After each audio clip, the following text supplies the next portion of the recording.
Dark Satellite Media.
Hey, welcome to Red River Podcast number 48.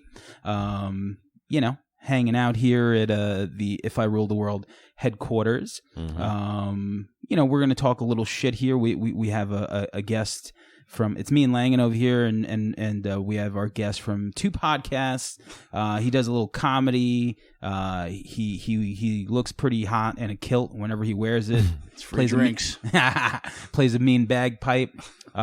He goes by the name Tim Saliani. Yes. Hello. What up? This is a weird juxtaposition being on this show. Nice. I'm digging it. Let me Google juxtaposition and I'll tell you what I think. See, that's what happens when you fucking do podcasts with Chris. With Chris? You gotta up your fucking level. So you do a podcast with Chris Longito, who I'm friends with, and it's called the Films on Tap podcast. Yep. And that's why you're drinking that fancy beer. And he does say a lot of fancy words because I was listening to the new episode. What was the you guys compared Friday the 13th and Halloween franchises? Oh, yeah. And he fucking said precipitous. Yeah, precipitous. And I was just like, do you know what that means, Langan? No. Well, I feel like I should. Yeah. I think maybe we all should, but it was offensive when I first heard it. I was just like... But I'm drawing a blank trying to come up with a definition right now. I just thought it was like the weirdest flex. See, today it was sunny, but tomorrow there's an 80% chance of precipitous. Yeah, there you go. Close. I like that. So, and then, you called him... You were like, you're the bougiest guy in Selden. and he fucking said no, and then he continues to talk about his pool and his pond. His pool, his pond, his new, whatever, solar panels he's getting on his roof. Yeah. If you got more than 2 bodies of water on your property, you're bougie. For sure. He's talking about his pond, like a pond. Does he have koi fish or whatever the fuck they are? He does have fish in the pond. Yeah. Oh yeah, I don't know what they are. Those big orange. Oh Japanese yeah, that's ones. exactly. Yeah, that's high living, yo. So that's Nassau County money. How would you describe the Films on Tap?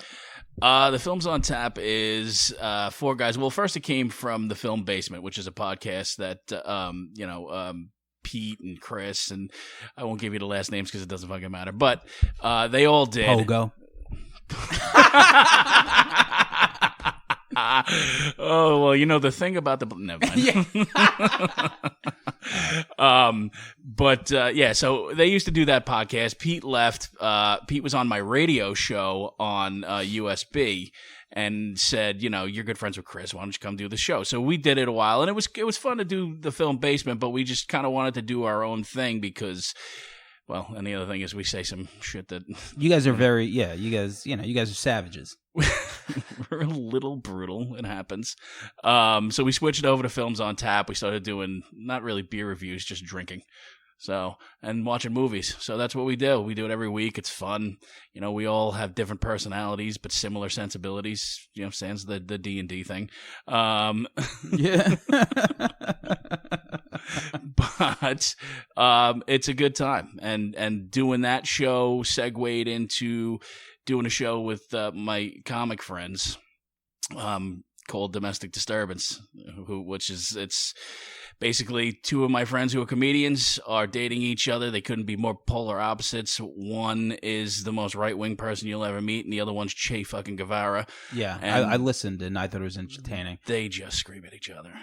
Why'd you change the original name? Well, somebody else had Left, Right, Center, and I just didn't think it fit. I mean, these two just sit there screaming at each other, and I just laugh at them. That's the show. It's, so Left, Right, Center didn't really fit. I was supposed to be the center, but because what is the center? I don't give a fuck. Yeah. Great. Yeah, that's usually me. Yeah. I don't care at all whatsoever. I think you're both ridiculous. Yeah. Fantastic. Have a nice night. Well, you know what it is too. It's just like I was having this thought. Like I feel like social media ruined politics. Mm-hmm. I remember one day I was on St. Mark's. I was probably like 15 or 16. Mm-hmm. I went to Rocket Rags, and I was like, wow, cool, a Marilyn Manson shirt. This was like when Portrait of an American Family came out, and maybe they had Get Your Gun or Lunchbox. Right. It was one of the singles, and I was like, okay, this is like a derivative of like Nine Inch Nails. I bought this long sleeve shirt, and I never wore it for whatever reason. I felt like overnight, everyone in my high school was a Marilyn Manson fan, and it shouldn't matter. But back then, when you're 15, like I would say, like 15, it matters. Right. You're like, oh, this is gross. Like, fuck you guys. I feel like everyone did that. Like, they jump on, like before people knew what they were saying. Like, I would ask George because he's smart. That's whose house we're at. And like, I'm like, okay, you're smart, and I'll ask you certain things because I don't care about other things. So he like schools me on some things, and from there I make my own decision. But like now it's like, some fuckface in, Kansas shouldn't really have an opinion on fucking everything, But now they do. Social media is giving rise. There's no putting the genie back in the bottle. No. So now, like, where do you go from here? But I mean, where do you go? Yeah, like because if Trump wins again, people will cry again, and that's fine if you want to cry. I wouldn't be surprised. But if he loses, the other side is going to fucking shit their pants, and then the pendulum will swing so hard. Oh, they're gonna light this fucking. I mean, fire. In a congressional hearing, ASAP Rocky and the Kardashians were mentioned. There's that. Enough said. Yeah, that's where it's at. Like that's where we're at. I don't know, but that's what you wanted. That's what people wanted. Like this is the mirror. Half the country looks at Trump and they're like, "Holy shit, you suck," and the other half is like, "Man, this guy's the best," because that's what most people are. Some people just like that behavior, and other people are like, it makes you almost miss lying politicians, like the real ones, I would rather, a Gary Hart than to turn on the TV and just think, it's got electrolytes. It's what plants crave. Yeah. But Gary Hart's probably like looking at, is he alive still? I don't even know. But he's got to look at Shout this out guy to Gary like, Hart. what the fuck, man? Yeah. All I did, that's all I did? That's all I did. Oh my God! Yeah, I could have got elected. Nothing. I was born too early. Well, I mentioned also, that fucking screaming guy. What was his name? Howard Dean. Howard Dean. Yeah. Remember they made him. That was it. They killed him. They were like, "Yo, you got a little too excited there. I really think you need to jump out of the race." He was just like, "We're going." Oh, he was just yelling states. Yeah, he was yelling states. Yelling states. He was excited. He was excited. He won a goddamn primary. Yeah. One of them. He was so He got happy. disqualified for being too happy. Yeah, for himself. He was just telling people where he was going, and everyone was like, "Yo, you know what? That's a little. You went a little overboard. I feel like you need to leave the race." No, you let your emotion. We can't have somebody that let their emotions get the best of them. He was ahead of his time. We need you on a level 6. Yeah, he would have been vice president now with that type of behavior. I don't know. All I know is none of them care about you or your plight. So no, keep bickering about who's better. Yeah, so then that's why we go back to the center, as we were talking about for your podcast, because it's like that's why all we care about is movies and music. Yeah, that's it. That's all we care about is movies and music, and that's what we're going to talk about. I blame Tim for steering us into this political. Yeah. That's your NPR fucking section of the night right there. And now a field loot. But so going back to those two podcasts, how often do you do them? Try to do them. I mean, it varies because I'm burnt out, but we try to go once a week. So on both? Yeah. Oh yeah. That's try tough. to go once a week on both, and then adding in the USB show is You're still doing that every other week, starting back up. And what's that about? That is more political driven because the dude I do the show with is completely tinfoil hat out of his mind. Okay. Like what does he think about Epstein? 3 years ago, he was talking about Epstein. Was and he? Clinton. Oh, 3 years ago. I got a guy at work like that. Yeah. It's fun, isn't it? Yeah. So adding that show into the mix, I'm gonna just be I'm tired of hearing myself. Really? Yeah, you're just busy. Just burnt, and then throw in doing the comedy and being a dad, and it's I literally every day I feel like Henry Hill going to get the babysitter's lucky hat. Yeah. Oh, for sure. You're like, look, that girl who's stirring the annoys me sauce so right bad. now? She's like, I'm not going anywhere without my hat. She's one of the most annoying characters in film history film for me. history, Yeah. Yeah. So annoying. That is up there. The goddamn hat. That's actually a good show. She's gonna fuck up a whole big deal like that with her hat, and he let it go. He let it happen. Doesn't fly. So aggravating, and that's my favorite movie. But of all time. also, like Debbie Mazar, like control yourself. clean the place up. Yeah, like you're not doing nothing all day. Yeah. And any speed freak I've ever known, they could like stay up Yeah. all night cleaning. Sometimes they did. Oh. But going back to that, so okay, you're also talking about comics. You're doing stand up too? Went back to doing stand up. First time I did stand up was about 20 years ago. Really? Yeah. How old are you? You got to be over 20. Yeah, I was. Well, seriously, Good man. Yeah. Do the math carry the one divided by 4? Yeah. Okay. So then I stopped because life. You got to actually pay bills and do things, and comedy's not going to pay anything. Wow, it's $5 cover charge. It is. It's a 2-item minimum. Take care of your bartenders. We'll give you mic time if you purchase 2 drinks. Terrific. Or you can come down to whatever Jewish temple is having a comedy night and tell your jokes. Wow. Yeah, those are fun. And so I stopped, but then, doing stuff with the breweries, right? Because I also brew beer. So, do stuff with different breweries around the island. Great South Bay was like, listen, we want to do a comedy night. I want you to do it. So I started doing it again. And that's when I met my podcast partner, Mike Keegan, doing that about 4 years ago. And then separately met his girlfriend, and we became close friends. And that's Carla. And so we just, started doing the comedy thing, the podcast, because it's like hanging out in a green room a lot. Does it like keep your chops up, basically? Yes. Yeah, that sharpens that tool. Absolutely. How hard is it to write? How much time could you do right now? I could do 15. I'd say probably maybe 12 or 11 of it is I'm comfortable with. Okay. Because just getting back into it. I've been back into it about 1.5 years now, since the last time I did it 3 years ago. What's the difference now? Props. Of course. Yeah. All the time. You're ready to smash some fruit. That's exactly what it was. Oh, you're a prop comic. I brought in some Frisbees. It was great. Big trunk he pulls out on stage. Cut it out. You're that guy, right? The thing that I noticed a lot is 20 years ago, everybody was out for themselves and cutthroat, and nobody cared about anybody else. Now that community is very supportive. Everybody wants to book each other on their shows and stuff like that. For sure. So it's become a really tight-knit group of people, which I like to see, because like I said, back in the day, people would slice your throat just for 3 minutes. Did you ever meet our buddy Neil? I have not met Neil. Okay. Surprisingly enough, I have not met Neil. Have you subscribed to his YouTube channel? I have seen. Shout out to Neil Rubenstein. Word. That's how you paid for the video. All right. Yeah. Contractually obligated.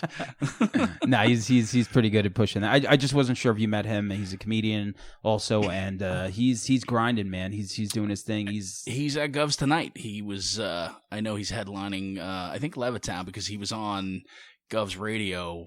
I don't know, a couple hours ago. Okay. So yeah, I just never have crossed paths with him. Carla loves him. So.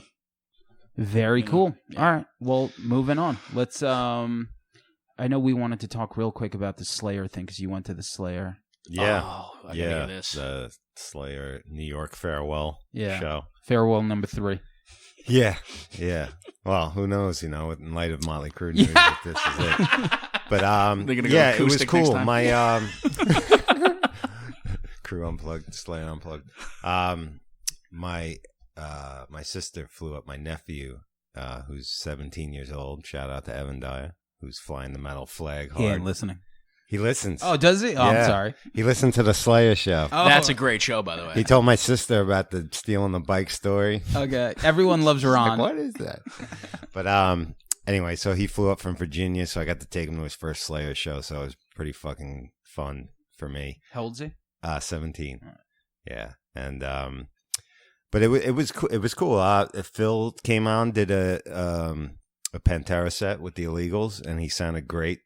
He looked great. Like, definitely put on a good show. I never got to see Pantera back in the day. I wasn't as big a fan of them. Once. I was big into Vulgar Display, but like that was kind of it. I never was all in on Pantera. I was listening to more hip hop and other shit later on in the 90s. But anyway, so I never got to see them live. Vulgar Display is the one. That's the one. And he did a great set list of all the fucking classic shit. He played it totally right. Crowd was into it. Started at 6:00, but there was a lot of people. There were 4 bands. He played at 6? He played at 6. Yeah. Holy shit. And then Ministry came on, did a Ministry set, all the classics, threw in Supernaut. They were great. Did they put up the screen and make fun of? They definitely didn't put the big Trump babies or any of that. They because I wasn't sure how some of that was going to fly because they're not like the headliner. Yeah, and I think Al knew who was buttering his bread that night. Just keep it, keep it safe. Yeah. But they were great. Primus, it was a cool left turn. You know what I mean? Les Claypool knew too. He's like, because I heard people behind me like, "Oh God, I can't believe they're playing on this show. I don't know, I'm not in there." They just figured it out. Yeah, they were just had to have a running commentary on everything. Fucking, they were one of those annoying people behind me. But anyway, sometimes you end up next to the annoying person that ruins your show. Yeah, they were. These people were annoying, but luckily, once they started playing, it was fucking really loud in there. So, but Les Claypool was like, now's a good time to go check out that Slayer merch. Yeah, like, he didn't give a fuck, but he was totally honored to have to play the show, and he's so fucking amazing. I mean, maybe the best person to ever pick up. Did the they play as a instrument. 3-piece? Yeah. I was really hoping that they were going to go into The Exorcist or something, because they had a shirt. I don't know if you saw that I posted. Totally Possessed. A knockoff on the Beyond the Gates Possessed thing. And but they didn't do that. They didn't do a couple of songs I thought they would have done. But, Les Claypool was amazing. You know what I mean? It's amazing what he does with a fucking I think, instrument. like, out of every, main support that Slayer had on, Primus would be, it doesn't take away from them, because then you get pummeled by Slayer. Like, it's like it was cool as like a dynamics, you know what I mean? Like before, it's like, okay, here's Lamb of God, now Slayer, and it's like, all right, Hatebreed, like it's just always the same fucking show every time. Here comes double bass. Yeah, and Slayer came out and played their Slayer set, like and my nephew was loving it. I loved being able to take him there, so I was vibing off that, you know what I mean? But did you feel old as hell looking at him? He reminds me so much of me, dude. He like looks like me when at that age and shit like that. It was kind of cool, like a full circle. Did you let him break a window on the way out? Totally. All right. But I think they were a little better at Jones Beach. Okay. And I thought they were very mediocre at Jones Beach. I mean, listen, I've seen great set list. I've probably seen them more than any other band in my life, besides like probably Black Label Society in this moment, just for financial reasons. But shout out to Jeff. They Kerry King fucked up an intro to a song like 4 times. And just the fact too, like I don't know, listen, I can't tell them what to do. Obviously, nor would they ever hear, but like when a band's closing out their whole shit like that, I could deal with like one opener or just them and maybe get into a couple of deeper cuts. like things you're never gonna hear live again, supposedly. I just saw Taking Back Sunday on their 20-year anniversary, and they brought out one band like for every show. So it's like you see the one band, and then they do like a 2+ hour set of their 20-year. Even though it was a cool lineup, I would have preferred like, you know, them to hear them do like Evil Has No Boundaries or bust out some fucking old crazy song, you know, from back in the day. And then, like I said, it was a good lineup and stuff, but you know, the 4 bands, you know, and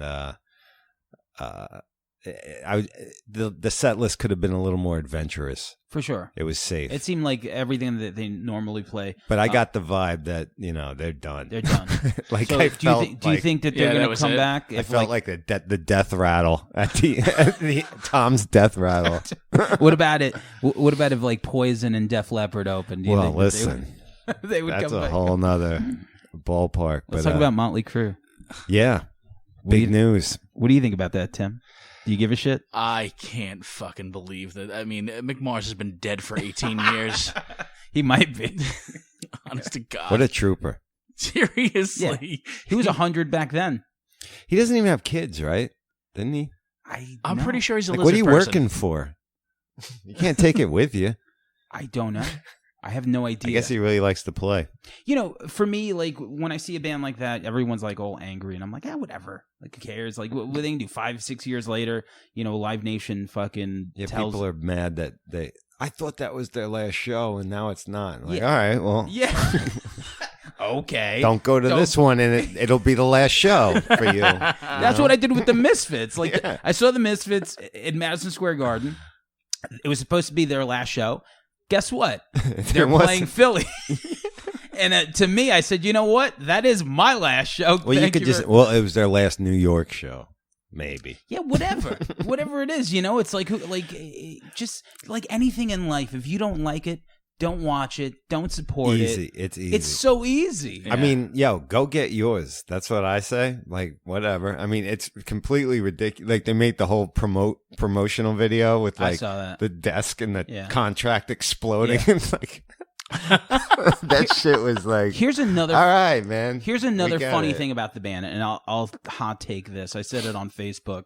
When you really break down the band, that Live Nation offered up, what, $120 million to get back together, whatever it was. Mm-hmm. Arguably, some people say they have one good album, maybe 2, and that... I'm gonna say 2. It's 1.5, maybe 3/4. Okay, I give 2 Fast for Love and Shout at the Devil. Okay. So basically, their last great album, Shout at the Devil's their best, came out in 1983. Yeah. Then they somehow they spent the rest of their career ruining their image with the rest of the music that they put out. Every song after song. But they couldn't kill it. If you really basically, like, if you took all their songs and put a batting average to it, they'd be batting like 125. Well, I think they're the perfect epitome and representation of that 80s excess glam thing that people nostalgically want to live. And the movie didn't hurt either. And people like, I want to do cocaine and get my dick sucked. And that's what people look at. And they're like, and if you're going to play Without You, fine, then I'll watch it. If you're going to play, you know? Yeah, I heard, though, like before this news dropped that it was official, like I heard they were trying to put it together for a while, but I heard they were trying to get, Vince to like, had to lose like 40, 50, like they put like a health thing in. I don't know if this is true or whatever, but to ensure the tour and whatever, they wanted to know, like, because, we've all... His videos are legendary. Because he looks like Sam Kinison today. Yeah. He can't, he's out of breath. He's letting the audience sing it and stuff like that. But like, yo, man, have some, you get this one tour on the table, get yourself in tip top and go out there and at least like. Yeah, what is he doing the rest of it? See, that I get like being bent if I was a fan. Like, but you know what I mean? Like, put a little effort. Just put some effort in. Because you're clearly not like putting any effort. I'm going to go to work for the next 2 months to put some money together to get the watch babysitter, make the plans. Like, you know what you're doing? You're not doing anything now till the tour starts in 3 months. Right. Go to the gym. Like do something with yourself. Well, keep the drinking under control for one tour. It's not like he needs to go. He's not like installing roofs. Like he has time. Yo, totally. No, just everybody going to that concert is.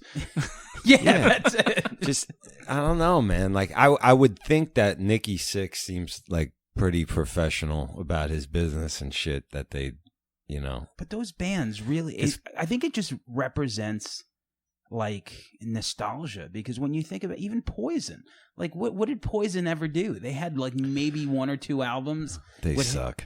But like arguably, like if Motley Crue is like Alice in Chains, Poison's like Godsmack. Yeah. You know, even Guns N' Roses. Guns N' Roses made 1 good album in 1987. Yet they could sell out. Like they could play Selden, and everyone in Selden would go. Listen, if you get lightning in a if you're the Sex Pistols and you put out Nevermind the Bollocks and nothing else, you're legendary forever. Like if you struck, if you make an album that epic, you can live off that. Murder forever. Suicide doesn't hurt either, so that juices things up. I'm not hating on it. It's just funny because like when people put out great records over and over again, and they have this success, but like it just goes back to the fact that most people don't like music. They just like beer. They like hanging out. They like getting a babysitter. And that's what they go for, I guess. Cause like what other reason? I mean, listen, if that's like a total 80s perfect package for it is. That. I mean, they're going to make so much fucking money. I see people posting about it all the time that I never see post about music on Facebook. Def Leppard sells out every time. I'm surprised every time that they would like agree to open. I get the vibe like they think they're like, they never really like embrace being in like the metal community. They were always like, we're a hard rock band or this and that. Like, but I guess if the bottom line is right, then whatever, but I'm sure they know they're better than Motley Crue as far as performance wise, Going back to that, bands will reunite, and that's cool, as long as they're alive, fucking go get that money. And bands, what was that video of Kiss playing on a boat to like 8 people? To the Sharks. To the Sharks? Seriously, how much money? There's 8 people there. What did they pay to be on that boat? There's only 8 people in the audience, and like Gene Simmons is taking like he don't get out of bed for like fucking less than like $5,000. He's in fucking Australia. Yeah, I think I didn't read. I like headlines better than reading the whole thing. Well, of course, yeah. But I think they had some other thing they were gonna video. do, and then they did that. Yeah, the video's just hilarious, man. Like, I mean, they're just. I mean, my prediction is with Kiss is like. They're gonna, when they're done, they're retiring, right? They're quitting too after this tour. They're just he's gonna like lease the Kiss brand out and get 4 young kids to play Kiss songs and paint their face and wear their whole thing. It's just gonna be like this product. He's talked about that, right? Doing that? I don't know. He licensing rights? Yeah. So, I mean, there you go. And I think, once again, and it comes down to this, it just comes down to the people. Because and I respect the hustle. Yeah, I respect the hustle. The music is trash, but fucking. Because if you tell me that you're going to do that and you're still going to get 10,000 people to be like, fuck it, I'm just going to go watch these 4 guys. Like, yeah, and there's going to be Kiss conventions and shit. They're kind of like, they have not that dead fish kind of thing, Grateful Dead fish thing that these Kiss fans and shit, but I don't get it. But hey, God bless them, No, neither do I. And don't get me started on the Grateful Dead because it's a very sore subject every time we talk about them. But yeah, it just comes down to like what people spend, and demand is out there. Go get it. Yeah, like you can't begrudge them that. The same thing with like the hologram things, Yeah. Like I couldn't imagine, but it's like if you're putting together a show and people go, like, all right, I guess it depends. Why not, man? Yeah. The way How am I going to tell you not to go? Like, look at like my nephew who's 17, right? He likes Dio and shit, and that thing rolled into town playing and whatever, and he wanted to hear an evening of Dio music with a live band still, and that fucking cool. Yeah, for sure. You don't like it, don't fucking buy a ticket. It's really that easy. But and then it goes back to like social media, and it's fun. Sometimes it's fun to complain about certain things because we can, and we can make commentary.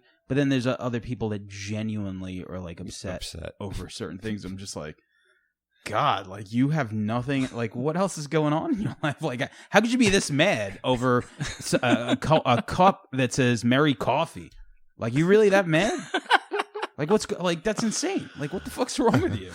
So, I know Chris Longito, shout out to him, talked about our video shoot where he ran around like the undercover jock that he is.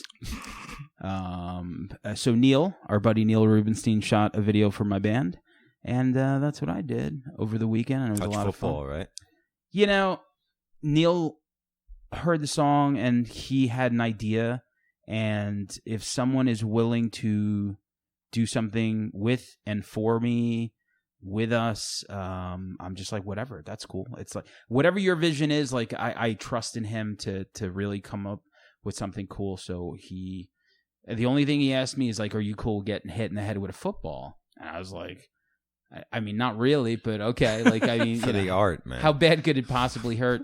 So we're there, and at the end of the shoot, like, I guess he's trying to get this shot, and this big, like, the strongest guy there, he was the one that's throwing the football, and Neil's trying to get a shot of like people running on both of my sides, but then the football missing everyone and just hitting me in the back of the head. Okay, whatever. So my back is turned there while I'm singing along to the song, and I see the football fly to my right. Doesn't hit me. I'm like, okay. So he does it again. Flies to my left. I'm like, you're just waiting. And then he fucking like nails me in the middle of my back, and I'm like, oh. And Neil's like, yo, that's awesome. Do it again. He's like, but try not to react. And I'm just like, try not to react. And then he fucking cocks back, and I'm like waiting and waiting. I'm just like, boom. And then he hits me like right square in the fucking. It was so funny, so perfect. I couldn't believe. We all laughed. It was a lot of fun. Nice. And we just figured it was like, you know, we make lyric videos, and I do those stupid like horror movie video clips that we were just like, let's just make a real video with the concept, because why the fuck not? With technology's crazy. Yeah. Like, I don't know what kind of production you do on the stuff, or if you fuck with like iMovie or whatever the fuck. I do. You do? Yeah, like, iMovie, and there's, I forget what one on the PC that I use, but I like messing around with the video shit. It's just fun. Yeah, it's completely fun. Like, you could do so much fucking cool stuff. You know, the band stuff, headliner, all that other stuff. And if you don't know how to do anything, just go to YouTube. YouTube will... You could type up how to murder someone and get away with it on YouTube, and there'll be like 10 videos there. It's true. Like each one of them has Shannon Gilbert's picture on it. That's exactly. I don't know who Shannon Gilbert is. It's the Gilgo killer. Ah! Yeah. I was thinking the girl from Wait, they Roseanne. found out who was the Gilgo killer? I missed that. I don't think they found out who it was, but they think it was Bissett, right? Didn't the dude that owned Bissett Nursery shoot himself? He was like involved with the Long Island Aquarium. I could have sworn it was this guy I work with. Everyone has that one I guy. guess he's off the hook. Oh, yeah. Well, because everyone they're like, yo, I think it's this guy. And it's always like some random dude that they know. Yeah. You know? So. He was so quiet. So, all right. Shout out to Gilgo Beach. The reason we're getting together to talk some shit, we had a lot of fun with the brackets for the horror movie one. Yeah. For Halloween. It was cool to just pick 16 horror movie sequels, and it felt like really, like, you don't know. Like, we like brackets. We like brackets. Yeah. I think you guys have done brackets too, right? Oh, brackets all the time. What was the last one? The last one might have been romantic movies that we did. Oh, I remember that we did on Valentine's Day. We were all drinking wine, and things happened. Romantic movies, huh? Yeah, it was. Yeah, I guess. What one? Princess Bride, I think. Okay. You know, which definitely probably shouldn't have. I don't know how that's I guess love story or whatever. Yeah, but it's in the wheelhouse. But we did romantic comedy. We did a hot 80s guy bracket once. All of these are sounding vaguely familiar. Who won that one? River Phoenix. Did he? Yeah. I thought for sure Jan Michael Vincent. Was Jan Michael Vincent in there? I think he might have been, because Chris likes to go 32 down to 16, and this is why it takes fucking 3 years in a day. 32, wow. It's Yeah, ridiculous. they go in. They go in. Deep. thorough. Like whenever I start listening to the show, they're like, "Yeah, number 100," and we're like, "What?" It's just an excuse to prolong the drinking. Yeah, Exactly. I think we were in a bar when we were doing that.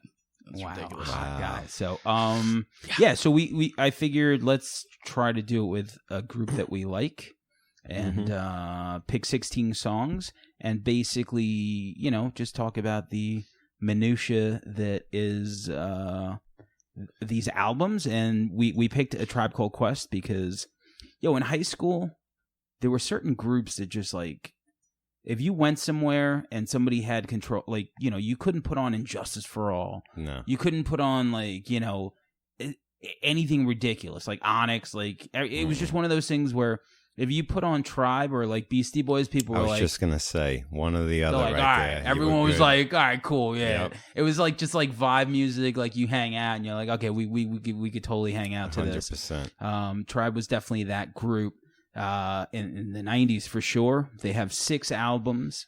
I guess we can get into our favorites later on. And but before that, that's my introduction to them. Like, how did you start listening to them, Tim?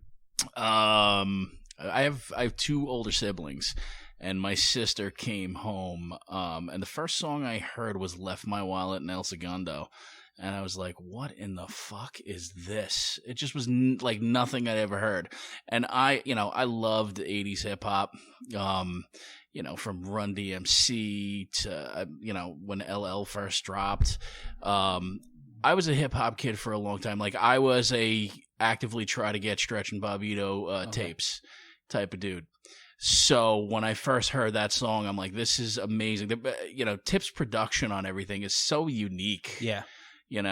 Which is it's great why Nas grabbed him, to help produce on his debut. One love. Yeah, it's just so unique, and as much as Tip gets a lot of the attention, Fife's lyrics to me are the greatest thing about Tribe, in my opinion. The lyrics and also, back to Tip, his voice is like very distinct. Yes. Totally. Like you hear it and you're like, oh yeah, that's cute, Tip. His production is so... I really didn't even fully like... when I saw the documentary, I mean, you guys saw the documentary, right? For sure. Mm-hmm. Which is fantastic. If you haven't seen it, definitely see it. But man, the way he looked for beats and how layered the songs were with like multiple, tracks that he's pulling off of to put these things together, and they're so lush.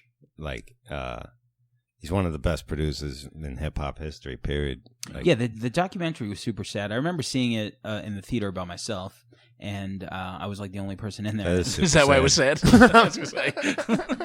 I like going to the movies by myself, by the way. feel you. Because I could eat all the popcorn, drink all the soda, and also I like doing things spontaneously. If it's Saturday and I want to go see a movie, You just go. I just go. Like, Yeah. I'm not, as long as the time aligns, I'm going. Right. I can go eat by myself. Like, I don't care. I do shit by myself. I don't mind it.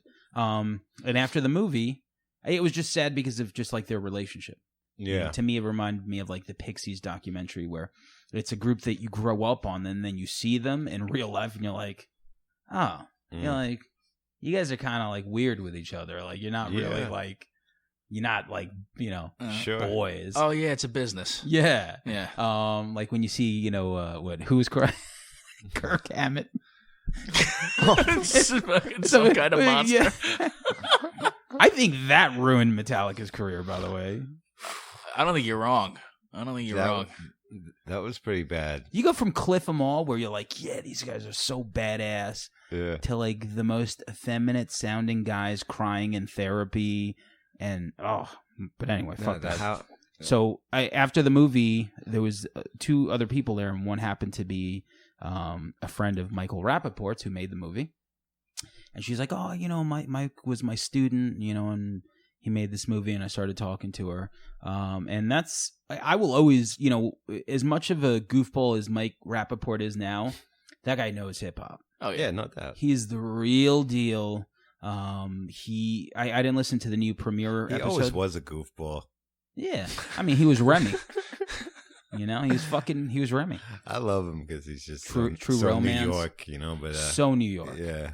But he names his son Maceo after fucking De La Soul. Yeah. But if you listen, the Rogan thing, like when he had the RZA on, did you listen to that one? I did. How brutal is that? This is pretty. I was gonna, and then I was reading what you got. I mean, he saying. didn't I'm like, say I don't anything. wanna The hear that cereal He shit. said two beef. things. He said two things. Bong bong. All right, three things. But he was talking about like the one of the cool things that RZA said about hip hop on the Rogan show was I forgot how it even came up, but you know, we were talking about maybe he said the difference between, you know, Joe asked him about today's hip hop and back then, and he was talking about sampling, which I love. To me, sample based hip hop is what I love. Right. That's the best. It's the best. Yeah. Like I hear those beats, I hear the cuts. And then RZA said that now kids that couldn't afford a guitar or a bass or whatever, now it's like they're just making their own music to sample. So that's why it sounds modern and not like it used to. He started doing that though too. Well, yeah, maybe he's just covering his You track. know what I mean? Like he got away from. Yo, who was it? Like Ghostface? Ghost Corey was, Kwan was he's like, yeah, this dude showing up with a guitar. I thought he was out of his fucking mind. We were talking about this with Lord Goat. Oh, yeah, Goat, yeah. And about sample based stuff and Yeah. and the RZA, and that came up and stuff because he kind of got away from that and was just making. Yeah. You know what I mean? But yeah, like the way Premier does it, stuff like that. That's always gonna be my favorite. It just, you know what I mean? it just sounds like I try not to sound like the old guy, Mhm. and it's just hard sometimes.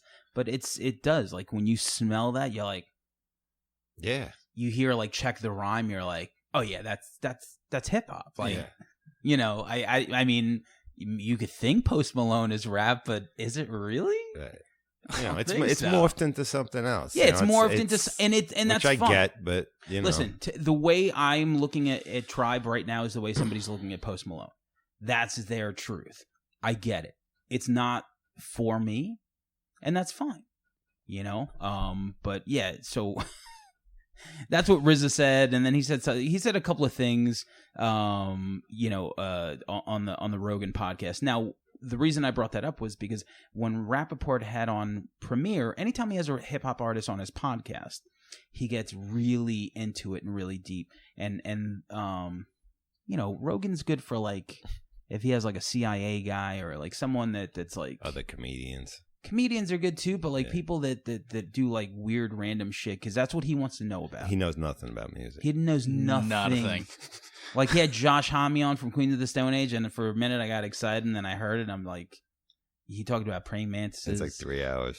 He talked seriously praying mantises, whales, like just the Wow. Yeah. And then he'd be like, "Yo, that song no one knows, really good." Didn't he have Maynard on too at one point? He had I Maynard think so. on, And it was yeah. so That was wow, it was painful. stiff. but it's kind of like, I guess. Oh, what did I compare it to? It's like when you watch Dazed and Confused Mm-hmm. and Slater, like when they're hanging out Yeah. and they're smoking a joint, and he's like, "That's what that song's about, man."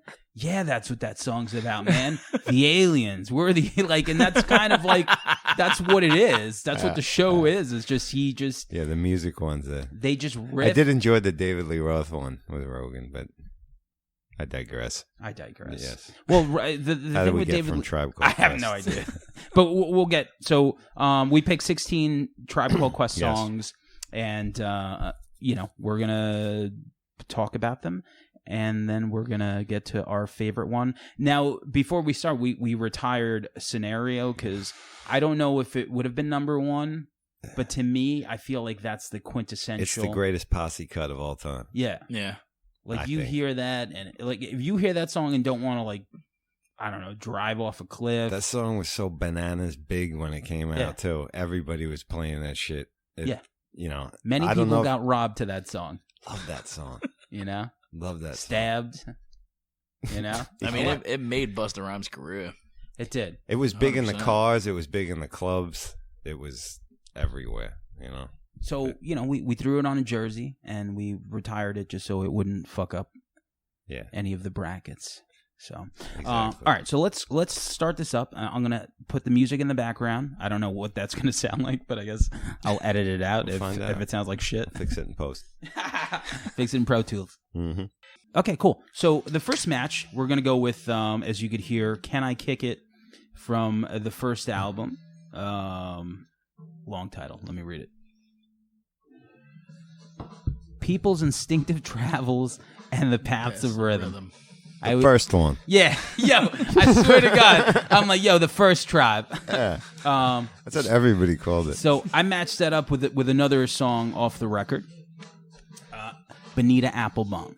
Ooh. So right off the bat, Tough one off the bat. right? I mean, Even merged together, too, because when yeah. Well, that's why I did it. 'Cause Bonita fades out, right? It goes into the... it's 16 of the best songs. No, when this one goes out. Oh yeah. Yeah. Oh, when Bonita goes into. I used to hate it DJing because I had queuing up Bonita Applebaum took so long to get past the intro. Yeah, for sure. But All right, am let's I go. going first? No, let's go with our guest. So, Tim, out of those two songs, what do you think would be the one that you would pick as, I don't know, if you were on a desert island and could only reach one? Can I Kick It, I think. Yeah. Yeah, absolutely. As much as Bonita is one of those, man, that's just an interesting beat altogether. I think it's probably the most interesting beat on that album of really interesting beats. But this one is just like this is a head nodder. Head nodder. Lou Reed. Shout out Lou Reed. Right. Shout out Dave Dinkins to date itself. Yeah. Could you please be our mayor? Yo, he was not a good mayor. Yeah. But didn't age well. So racist. Oh, we got Arthur Ashe Stadium out of it. Come on. That's true. What about you, Langan? Tough one, but I'm gonna pick Bonita Applebaum. Oh yeah. Yeah. I just love how smooth that fucking song is, man. Is it because you got the most pussy with it? I did all right. Yeah. It's such a fucking smooth track. I'm gonna put that on. Go ahead. I don't know what the samples are from. I don't know if there's like a Roy Ayers fucking thing in there, but it's one of my favorite Tribe songs, and you hear it? Ready? Yeah. Yeah. What is See, that? Sitar? you had to keep cruising Is past that Robbie this. Shankar? You had to keep forwarding past this to get to the beat to drop it, but every time you played it, it was good fucking in the club. But yeah, no, I'm gonna go with that. And shout out too, I was listening to the re-release of this album too. The Pharrell mix of this was pretty good that they put on the re-release. Okay, I didn't hear that. And Can I Kick It had a J. Cole mix on there that was pretty good too. That I never listened to before. But yeah, J. Cole is really fucking great, and he's in the mix a lot. He's on the new Gangstar record. And he's great on it. Fucking really good on it. Yeah. Yeah. But I had to throw that in there because I never listened to those before. But Bonita by a nose for me. Okay, me tiebreaker. Yeah. I gotta go. Can I Kick It?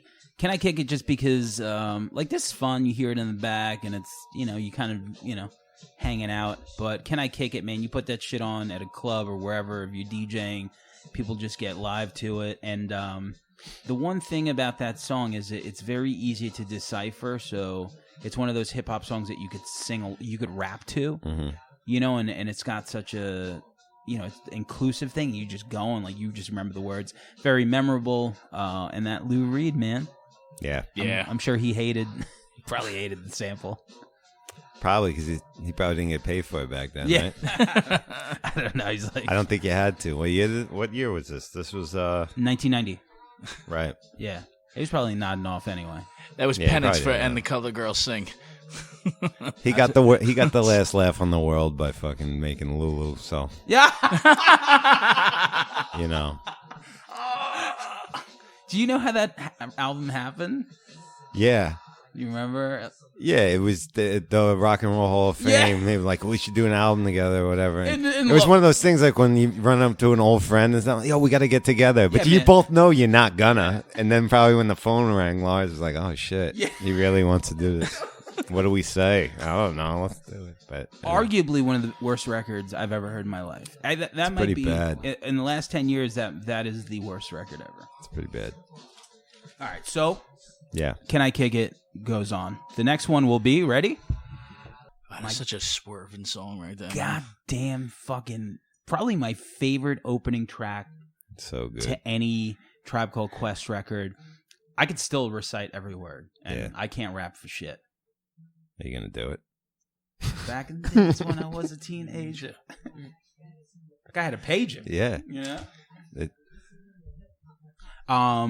So this will go up with Midnight Marauders' song "Lyrics to Go." Oh,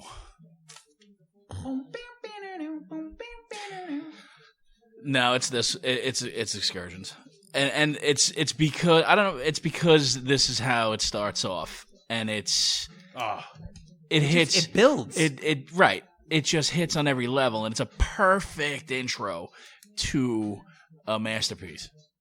Yeah. Yeah. Like you just hear that, like it's just like, all right. So 1991, this was probably like the pinnacle. Actually, no, maybe Digable Planets later on after this, but the marriage of hip hop and jazz. Right. this Like- is the best ever, Yeah. I think, representation. I don't know. of I it. still think Digable Planets reaching really. I mean, yeah. that's No a love for great record, Jazzmatazz? too.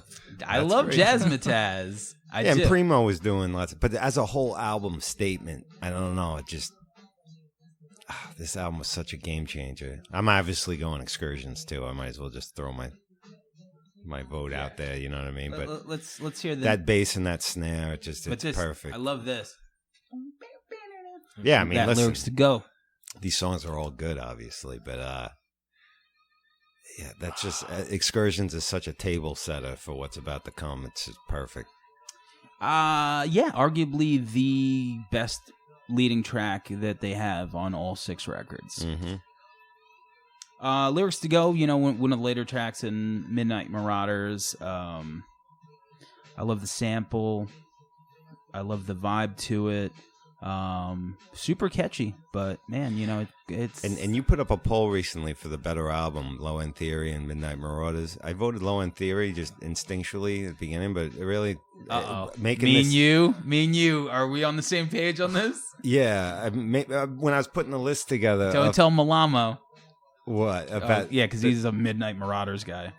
no, Midnight Marauders. I think is the better record. That's what I'm saying. yeah. I was like you when I put the poll up. I was like, Low End Theory, and then revisiting all 6 albums As a whole album, there's more.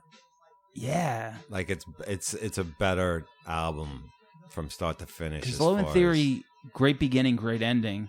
Some songs in the middle are as, good. there's a couple of songs that Yeah. aren't amongst my favorites and stuff, but the songs that are my favorites Oh, on Low End are Theory the are best. so good.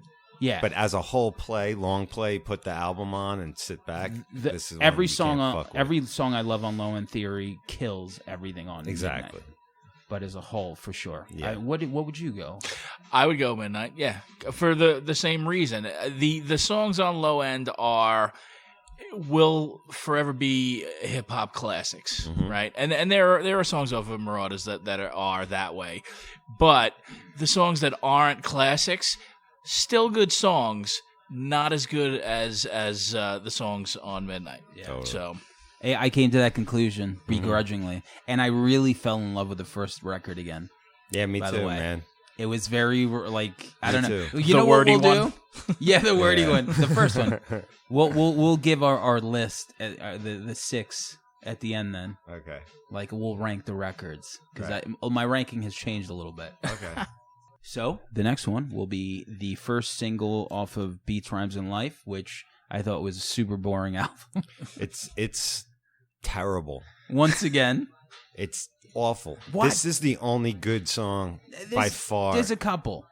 I think this is the only listenable song on this album. Like I That's remembered even I didn't debatable. like it when it came out, but then when I was re-listening to everything, it was insufferable. It's so uninspired from a band and flat from a band that Flat. is the opposite of that. You know, it's dead. Those first 3 albums are so good. And I When remember you watch the documentary too, you see where they're at when Yeah. they made this. You know, it just seemed like the beats seemed like demos. Mhm. Like they were minimalist demos. It's like, okay, this is what it's going to sound like, and we're going to go in the studio and we're going to build on this. Like it was like the same like It feels snare like a hit. contractual obligation record or something. Yeah. Like we had to put something out. So Anyway, it feels sorry. like it feels like it's just boring production. Whereas Boring production. the first 3 albums, you feel like you could see him digging in crates to find deep for shit. sure. yeah, that's Well, lacking. We got once again versus I Left My Wallet on El Segundo. Tim, There's left my wallet is Okay. because it's my. do you know where he got that title from? I actually do. No, I don't remember. So, I'm a big Sanford and Son fan. Oh shit! Right? Big Sanford and Son fan, and he basically said the same thing. He's like, when he would watch it, Fred Sanford would always talk about, El Segundo, Yep. and that's what it was. Yeah, as a big Sanford and Son fan, man, like he just would, it was always the heart attack, or like he always lost something in El Segundo, which yeah. it was almost like the same thing that Coach would do, or no, Woody would do on Cheers. He would always say like back in Hanover, Yeah, back in right. Hanover. So El Segundo, or once again, El Segundo. I mean, once again, isn't a bad song on a terrible album. I had a great drum and bass mix of it too, but 12-inch. You always crowbar that in every show. because I hate drum and I bass. hate drum and bass, but I like drum and bass just with other things. just the instruments themselves. This El Segundo, no brainer. All right, so El Segundo moves on. All right, so the next one, ready? This is match number 4. Another banger off of the Low End Theory. Check the Rhyme. Yeah. Check the Rhyme against Award Tour. Oh, get out of here! Ooh. Ouch. So what I like about this, the video is cool, right? They're just like rapping on top of like This someone video plays- is probably the first. They dropped this video first. This was the first single off this album. Yes. I think I saw the video on like Rap City or some Yeah. shit on BET, and that was my first exposure to Tribe Called Quest. Yeah. And Oh, wow. so it's a special place for me. But you go first. What do you got there? I love Award Tour, man, but like there is nothing like Check the Rhyme. It's for me personally, it's in definitely top 5 of my Tribe songs, just for what it is. Mm-hmm. And you're so right. Like it's the first time. It's the first video I ever saw of them. I don't know if they did one before that. I think that might be their first. Probably, yeah. But I mean, it just was one of those things. High school, that video. You're right, on Rap City, 4:30 every day on Much Music. It's just so good. What about the rule that they gave us about industry record people? It's just, I mean, that's Yeah. Number 4080. before Biggie told you all about shady people. And also on this song, to go back to Gangstar, A funky introduction. yeah. Yeah. And also, how far must you go to gain respect? Off of Hard to Earn. So Yeah. good. Premier rips. Yeah, that definitely. shit. But, they did have videos for Bonita Applebaum and I think El Segundo. El Segundo. But Yep. they weren't on my rate. I wasn't fucking with hip hop when that first came out. That was early. When that released. Yeah, because this I was like a year later. So Yeah. maybe this video, so I don't know, I was 91. docking records still or something. But I was on Nevermind. Check the Rhyme for me, no doubt. It's one of my favorite Tribe Called Quest songs ever. It's Award Tour is fucking fantastic. Yeah, it is. Can't say much about that, Right. Let's put it on. You hear it. but yeah, check the Rhyme is I can't fuck with that. That's great jazz hip hop. So step off the Frankfurter. Yeah, like this is a good song. Like you hear Award Tour, you're like, all right, and I think it was probably the first single. A lot of fun. You put the shit on. People like. It was good live. I think it's like the catchier of the two. But when you hear Check the Rhyme, like that's Tribe DNA. Have you guys seen them live? Yes. You did? Yeah. Son of a punch. I saw them once on the Lollapalooza tour, but I think that was it. Oh yeah, I saw them there too. That was like night 4. The one with the Beastie Boys. Yeah. Were they at the Beastie Boys? Yeah. one? Yeah. Oh, maybe I did. So see that was Smashing Pumpkins. Beastie Boys, Hole, Ramones, Parliament No. Funkadelic. Yeah? Yeah, I'm pretty sure. I was feeling no pain, man. But Flaming Lips. it was a rainy day at second Randall's stage. Island, I remember. Oh yeah, that was 94. Yeah. Yeah, 94 definitely. It was pretty stacked. I saw them. That was the last good year of Lollapalooza.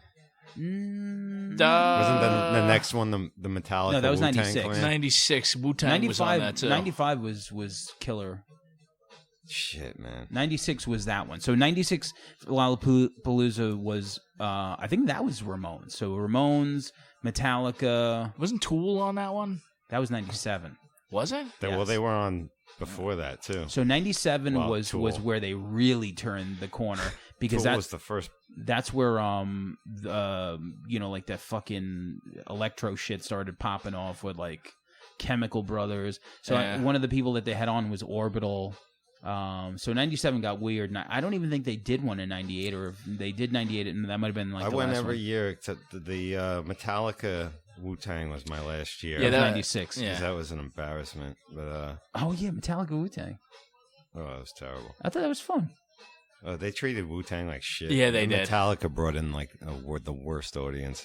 Did they? It was like a monster truck rally, I thought. It was a fucking sheetrockers convention. It was like all the people that listened, like Metallica they were like Garth Brooks fans that listened to Metallica when they wanted to get crazy. Like, you know what I'm saying?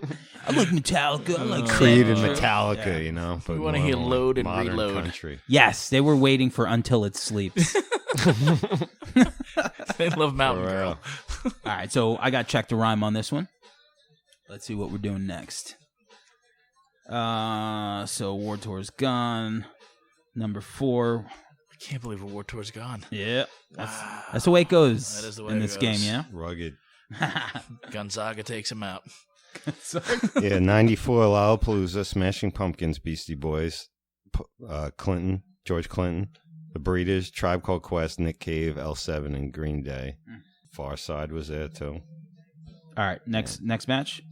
We got the Jazz off of the Low End Theory versus 8 Million Stories Midnight Marauders. Oh, killing me, Small. I mean, I got These no are choice. rough. I have to put them together.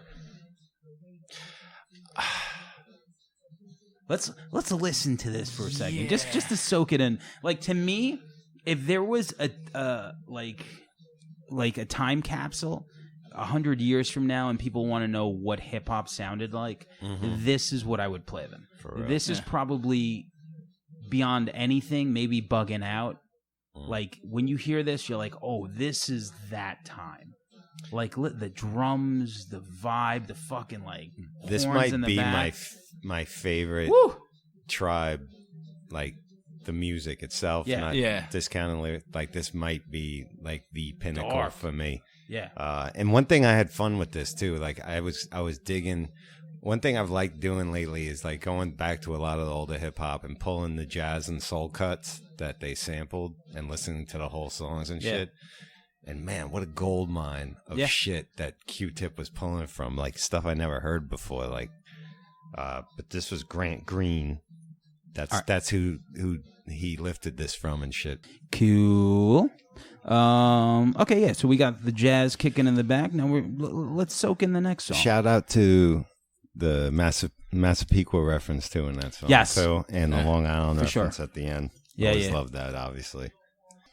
This song is so great though. The 8 Million Stories, just it's like a Fife solo song almost. You know what I mean? But Like, you hear it. I remember, so when I was like, so this came out probably, I was 15.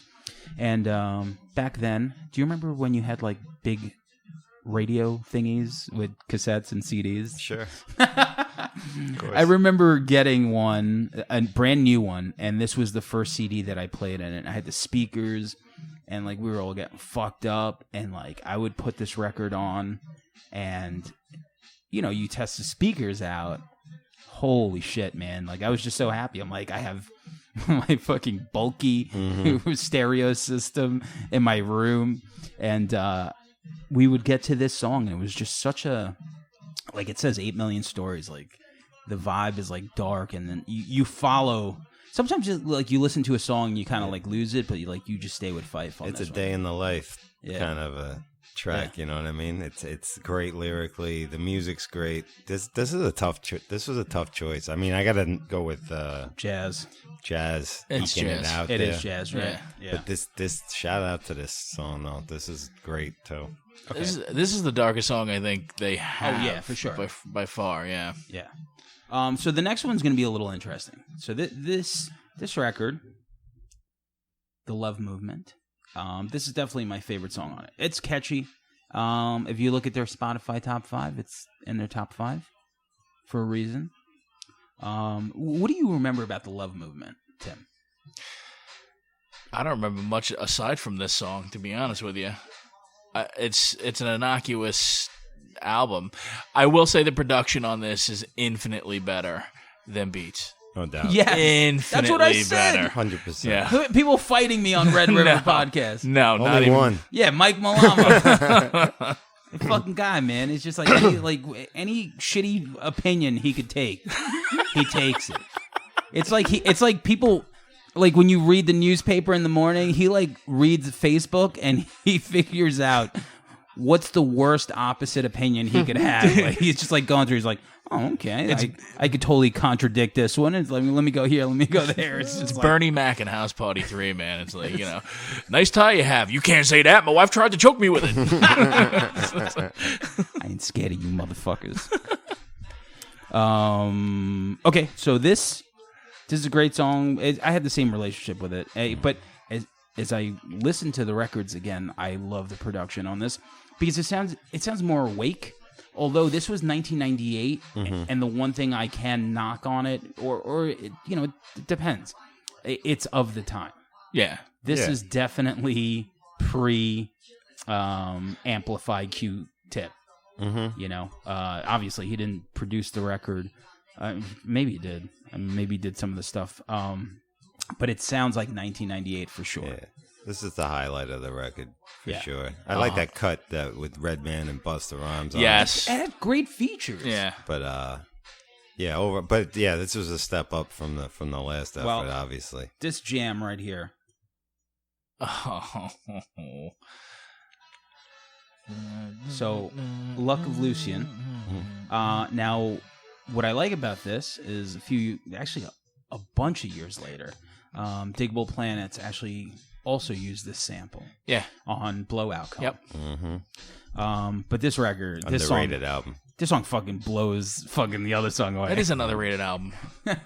Blowout 100%, Cone? yeah. Yeah, 100, definitely.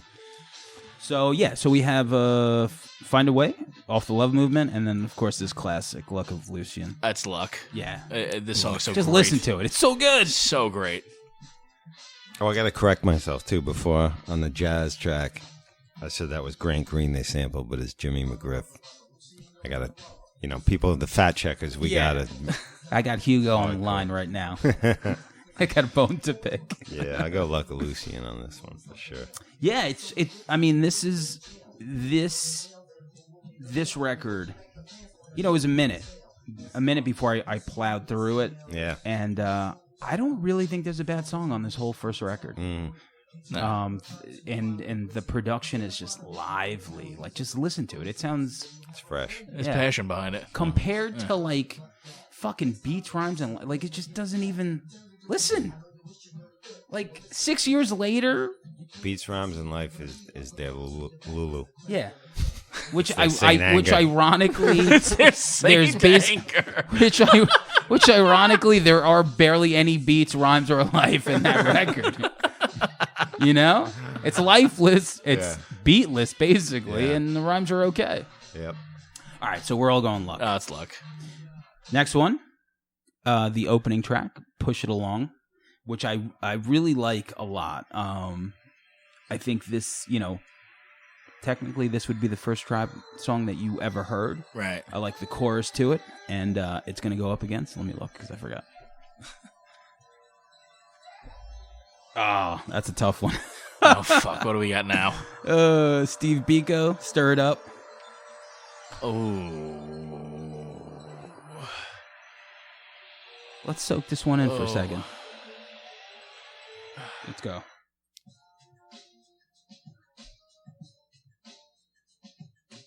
push it along, push it along. And then, of course, man, those horns, right? It sounds so primo in a way that I this is one of my favorite songs on this album. Oh, this is like, this opener. Yeah, I mean, I'm going back to what you were saying too about the Beastie Boys and this and stuff and chilling. That just those horns are so nostalgic to me because I was about to fucking chill.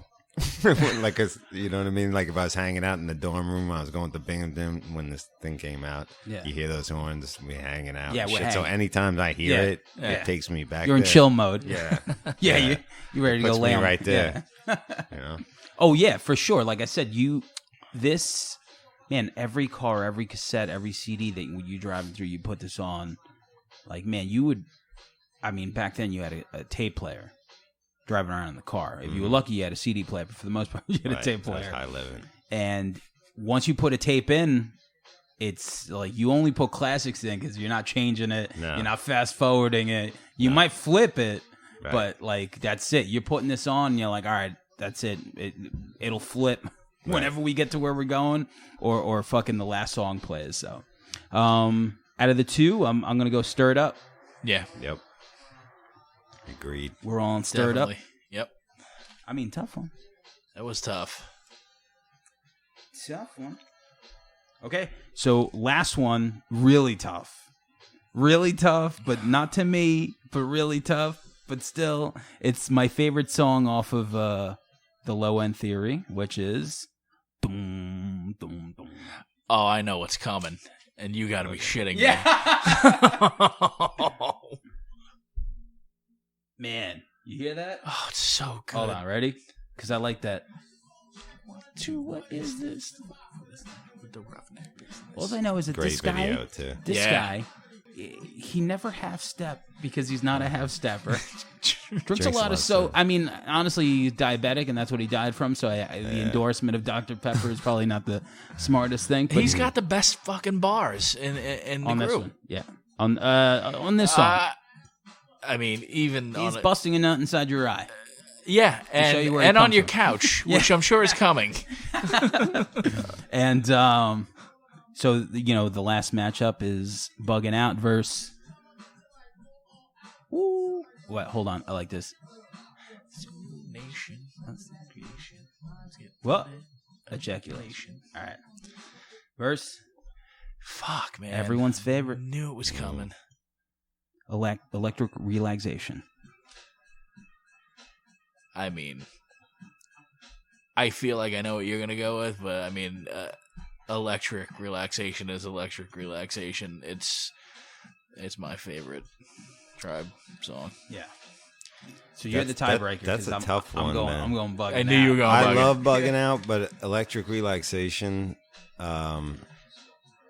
God, it's just it is like the quintessential song. It's such a beautiful fucking track, man. It's and I got a shout out to, if anybody's curious, Ronnie Foster, Mystic Brew is the track they sampled from, and I went and listened to it and stuff. It's got give it a listen. It's good. He's very generous with what he loops off of it, but it's just it's a fucking perfect song, man. And Bugging Out's great, man. I can't front on that, but man, Electric Relaxation, that's my vote. All right. There you go. That's the first round. We had 8 matchups, 16 songs. Now we're going to do 4 matchups. All right, so we're back, round 2, and we're going to go back to the winner, which is Can I Kick It? Yep. And this time around, it's going to be Can I Kick It versus Excursions. Ooh. For me, it's Kick It. Excursions for me.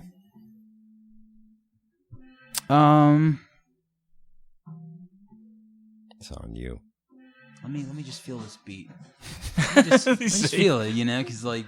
And take it in. That's the thing, man. I came in here with a whole different thought process, and as soon as you start playing them... Sure. Huh. The cuts on this too, though. All right. I got a little bit of that. Let me see. Let me do excursions now. Yeah, because this is a tough one. Boom, boom. Damn, what song gets me more hype?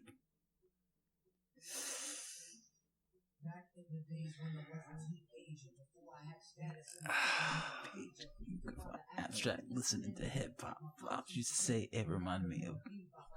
Oh yeah, I don't know. I gotta go excursions. It's excursions. It is right. It's just like you fucking like. Yeah. All right, it's excursions. Okay, so next match we're gonna go back. We have I Left My Wallet in El Segundo. Shout out to Fred Sanford. Did you ever watch the Sanford? Of course. Right? That was like one of the You jams. big dummy. Yeah. Totally. Like, you know. Anytime I ever faked a heart attack, that's who I was thinking of. Every time. So Left My Wallet versus Check the Rhyme. Ooh. I'm going to go Check the Rhyme. I do love this. Listen to just fucking samples. Like, how good are they? It's sample after sample. Yeah. Like, he just... You know, what I never understand how some people really knock sampling. And I think those are people that don't really get it. But here you are, you're taking something... repurposing it. Yeah, because at the end of the day, I play guitar, and I know all I'm doing is taking chords that everyone has played. I'm just making them my own. Sure. I'm using the same 3 notes that you used for your song for me, and I'm changing the melody. What's the fucking difference? There's no difference. Yeah. You know, but I understand. Yeah. This song is like putting together a puzzle. Yeah. And I think it's wow. I don't know the most intricate as far as the production goes, but man, there are so many fucking just little samples in this. Yeah. So Check the Rhyme. What would you go with Larry? Check the Rhyme. Check the Rhyme? Yeah. Yeah. I mean, Check the Rhyme is just, you know, and once again, we're getting to the low end theory wins here because it's the best songs on there are like the best songs on there. Fucking hard, man. So Check the Rhyme. All right, yeah, here we go. Right. So number 3 of 4, we got the Jazz versus Luck of Lucien. Let me get to that shit. We got the Jazz. Oh, it's so good. I think for me it's Luck. Is it? Yeah. Yeah, that fucking original sample is really... It's so good. There's a lot going on. Yeah. There's a lot going on. It's a more complex song. But man... Listen. You know? Like, you just hear this... Like, when you... Like, that black and white video. Because this is, like, what they did the split. Bugging Out. We got the Jazz, right? Video? Yeah. I remember the Bugging Out video. I don't remember one for this. Yeah, because they split it. They did one of those. Oh, yes. They did the split. All right. Because, like, halfway through Bugging Out, it goes to We Got the Jazz. Yes. We Got the Jazz versus Luck. Langan? We Got the Jazz. Like I said before, it's one of my favorite Tribe songs ever. So, I got to go there. Yeah, same here. I mean, this is such a gorgeous fucking piece of music. Makes me really want to listen to Blowout Comb again, which we talked about, and I feel like, you know, you said a lot of people hated it. It didn't, well, you know, that was a monster album to follow up, and it kind of reminded me of, like, you know, almost the Beastie Boys when License to Ill was this big monster commercial success. And then they followed it up with Paul's Boutique, which at first no one knew what to make of it, a lot of people or whatever. And Blowout Comb didn't get the love that their first album did, but it's a fucking solid record, man. Well, I think just, you know, they were knocked just for being hippie-ish and not pro-blackish, and they really caved to that. But I mean, they made a great record. But it was that corny white guy snapping with the dreads, snapping his fingers in that video. That's what killed him. I swear to God, I thought that was Josh Wink. I thought Totally. it was. It might have been. Yeah. You know, that's what he looked like. You know, Yo, you know how many things white guys with dreads have but he killed wasn't it? even on the. Josh Wink would have fucking nodded his head on rhythm. Oh, That really? dude wasn't. He was just like bobbing around like a fucking bobblehead. Looks stupid. It always comes down to the white guy with dreads. Killed it. Yeah, always. Completely. Yeah, he probably after he's like, yo, Fuck you you, want Jack. to come to this coffee shop and check out my reggae band? Oh my God. You want to come to Long Beach? It ruined I Still Know What You Did Last Summer. Okay, so the last matchup will be, once again, Stir It Up versus Electric Relaxation. Oh, God. I'm electric relaxation. I'm for electric, sure. too. Yeah. I'm going Stir It Up. Gotta be different. You know, I mean, I just love this song. Like, I would listen. It just brings me back. Like, Yeah, you totally. put that, like, I get it. Yeah. you know, like you just let's hear.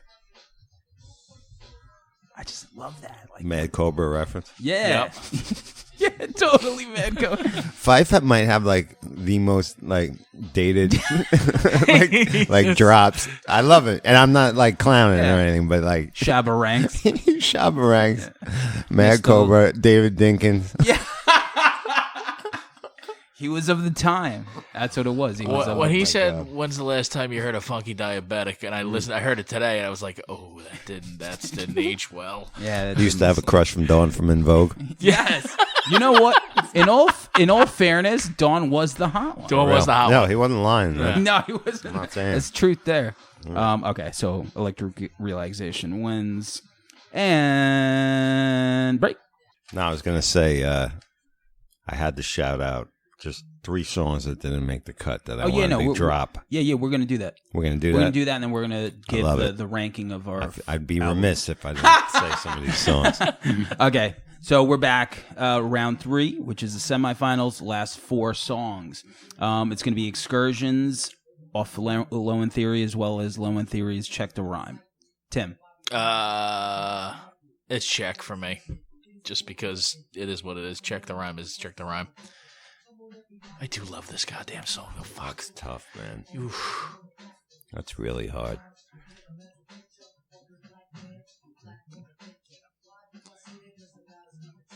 Give me some Check the Rhyme. A pair of Nike socks. Size 10.5. All right. So here's some Check the Rhyme. Ready? Yeah, I gotta go check.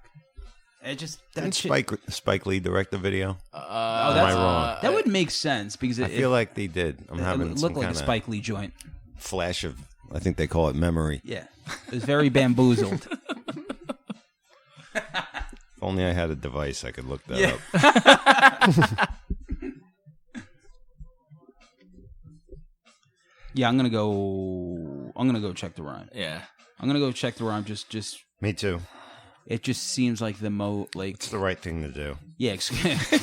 Excursions is like a warm up. You know, it's like when you kind of like stretching before you like go run. Yes. You know, you're like, That's "Aight," a good one. you know, and then Check the Rhyme is like the total like it's like a doggy style. You know, Excursion is like foreplay. That's what I think. Just throwing it out there. All right. No, I'm totally wrong. It wasn't Spike Lee. Wasn't Spike Lee? You convinced me though. He did the Public Enemy. Dude. Yeah, that's what it was. Yeah. God, you were so convincing though. I don't know where I had that. Do I have a flash problem of believing white non-memory. people? Jim Swafield did it. That was close. You're very Jim Swafield. Everybody remembers his What work. a Fucking his sells credit. insurance now. Okay, last matchup. Low End Theory again.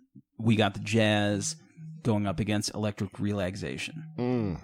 2 butter smooth fucking songs right there. If you can't get your dick sucked to either one of these songs, then Serious. you don't have a dick. Well, I know where you're going, and I know where I'm going. Well, I think I know where you're going. You said Jazz is your favorite. Yeah, I mean, relaxation's close, man. But I'm going Electric Relaxation. I'm going Jazz. Oh. I did live in Massapequa at one point. You know what I mean? So it hits close to home. Man. Yeah, jazz by a slight bit. Wow. You know. Wow. It's the kind of thing, though, like if you caught me tomorrow, I could change my mind. Yeah. You know, they're both so close, but I get it. You can. Like, you could really be in a car listening to this and be like, you'd be like Richard Christie. You'd be like, that's my favorite. That's my and then favorite. the next one is like, oh, that's my favorite. It's like, oh, no, wait, that's like, because you keep going. Seriously, the first 3 fucking records all have songs that you're like, oh, okay, well, this is definitely the one. When they shout out Long Island at the end, it just puts you over the edge. That's it. Yeah. If you don't feel that, then They specifically say Long Island. Yeah. It's always a moment.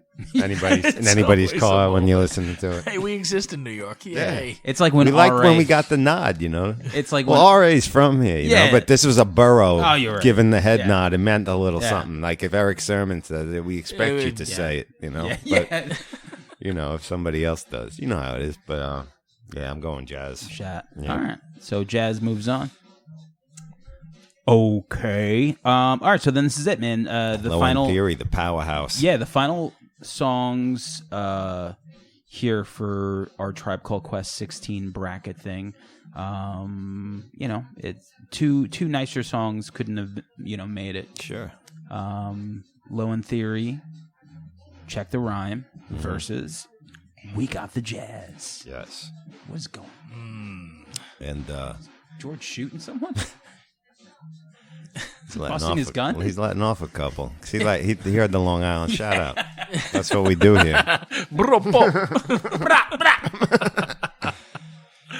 Yeah, so before we do these, Okay, I just yeah. want to Before- mention. Let's do that. Before we do Check the Rhyme versus We Got the Jazz, we're going to do honorable mentions, so go ahead. I got to give a shout out to from Midnight Marauders, We Can Get Down, and The Chase Part 2. Mm-hmm. Those are We Can Get Down. Do you know where the sample for that comes from? A Bill Cosby record. Whoa. Bill Cosby presents Shout out to Bill. Badfoot Brown. You know, when he was trying to he'd do like, I guess, some like blues or jazz things because he was always repping that shit. Yeah. But that's that they sampled on that. But anyway, Good for him. those 2 songs and Vibes and Stuff from Low End Theory. I love Vibes and Stuff. All right. I have to mention those songs. I know Tim threw in a song from, what was that? What did you do? Get Hot a Hold Sex. off of... Yeah, so like to me, like the 3 that I wanted to throw in there, which I agreed on, was Get a Hold from Beats, Rhymes, and That's Live. Beats. Yeah, that's Beats. That's I like the sample. Like it was like really like I thought it was like Enigma that they sampled. or Yeah, something, yeah. right?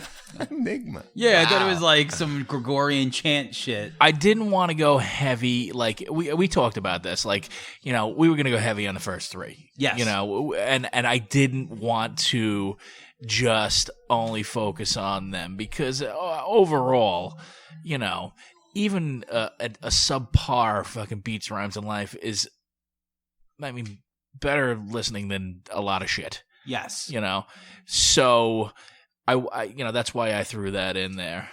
I'm surprised you guys and am I allowed to say this now? Yes. Oh, sorry, nigga. Oh, there you go. You could say it Yeah. because you have other. Yeah. You could check. You could check the other box when you take your SATs. I mean, it's the name of the song. Yeah.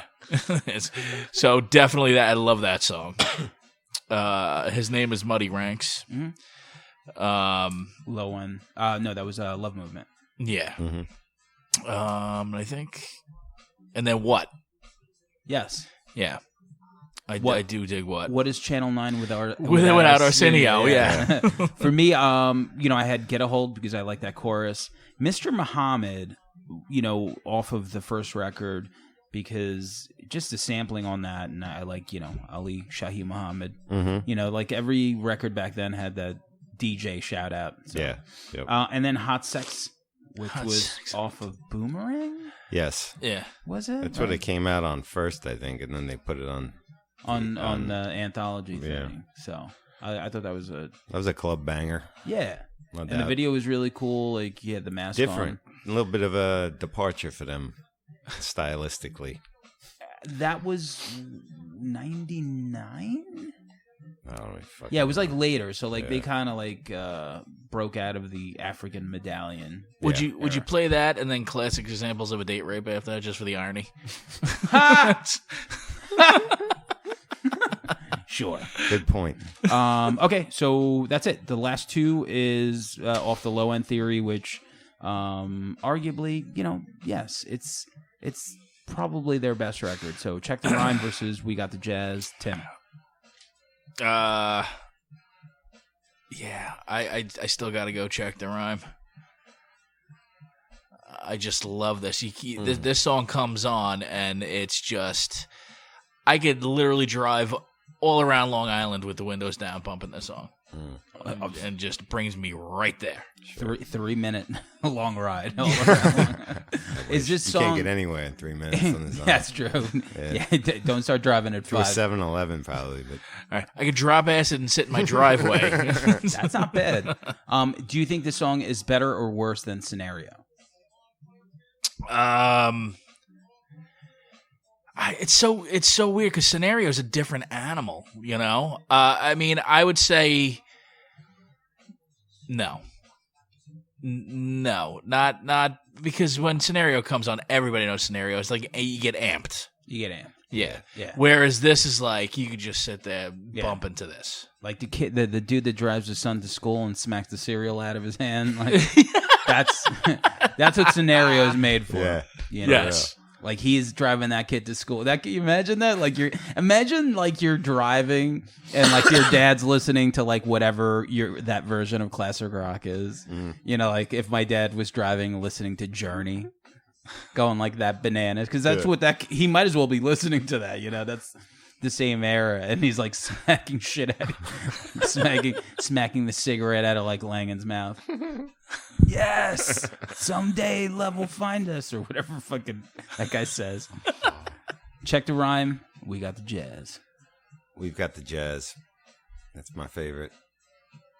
I got to stick with it. I'm gonna go. Well, for me, I'll just play it because I can't be talking to this thing. Fuck your shit, your thought process all up. Would you say jazz and then electric relaxation in your top two? It probably overall, but I find myself playing the chase part too a lot. I see. Is it also, it's just different because sometimes you about to wreck your body as they turn the party out. Love that. With that intro. But with songs like this that have been around for so long, it's like it's the reason that I watch Halloween 2 more than I watch Halloween 1. Do I think it's a better movie? No, it's like, but in my life, like at this point, I've seen it that happens a less. lot. The bands that do I want to hear Iron Man ever again by Black Sabbath? No, but do I want to like dig deep into like Volume 4 or Master of Reality or some deep cuts on Sabbath, Bloody Sabbath? Now, I would rather do that. Yeah, for I sure. don't want to hear Paranoid. But the way I get it. The way I look at the brackets is, it's like if you have a friend that's never listened to Tribe before. Yeah. Like, what would you play for them? So for me, like, it would be jazz.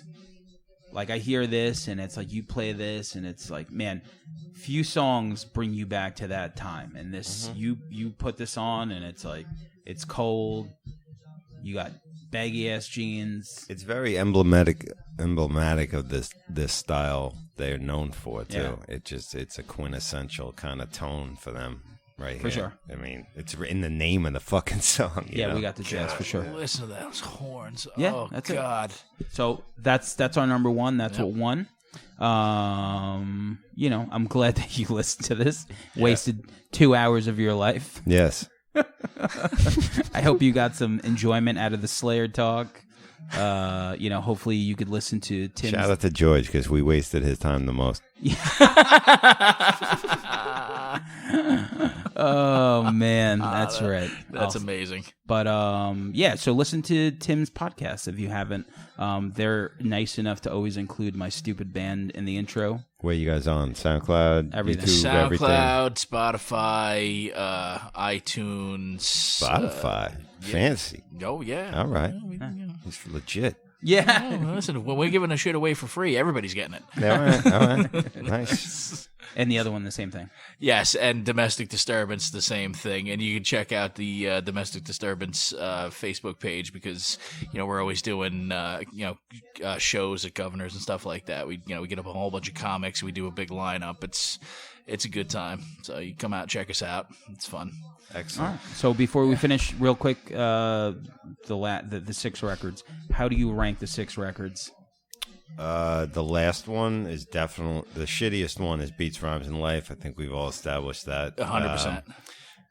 Number 5 and 4 is kind of interchangeable with me. It goes back and forth. Like I probably got to go with the Love Movement, and then number 4, We Got It From Here, which we didn't put in there because it's kind of newer and fresher and stuff. That was a great comeback. I fucking love that record. It was good to hear them back and stuff. And then the the real hard decisions, I would go with number 3, the first album. I'm not repeating the fucking name.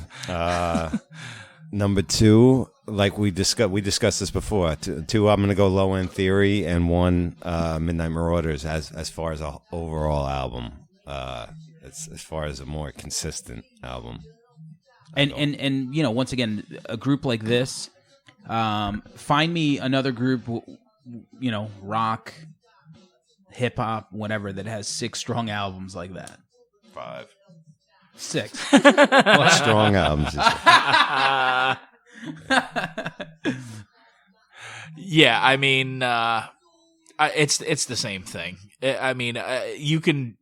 The debate can be made whether Low End Theory of Midnight is the better album. I mean, that's I'm with you. That's a conversation that could be had, but I think Brian's 100% right, man. Like, overall, as an album, every song on Midnight is elevated to a level that even the classics on Low End aren't overcoming how good that album is as a whole. So yeah, that's it. So I'm gonna go the same and. Total shout out to that last record because just like what Gangstar did, like you're left with a void and you still put out this record with help from friends, of course. Sure. A lot of features on it. Right. There's a lot of features on the Love Movement as well. But it's a hip hop thing. There's always features ain't a bad thing. But that record blows away the Love Movement and Beats, Rhymes, and Life. Like blows it away. It was a good way. It was a better. If that's it, it's a better note to go out on. Just than like with a whimper that they were. Just like the last Gangstar record that just came out is way better than the Owners.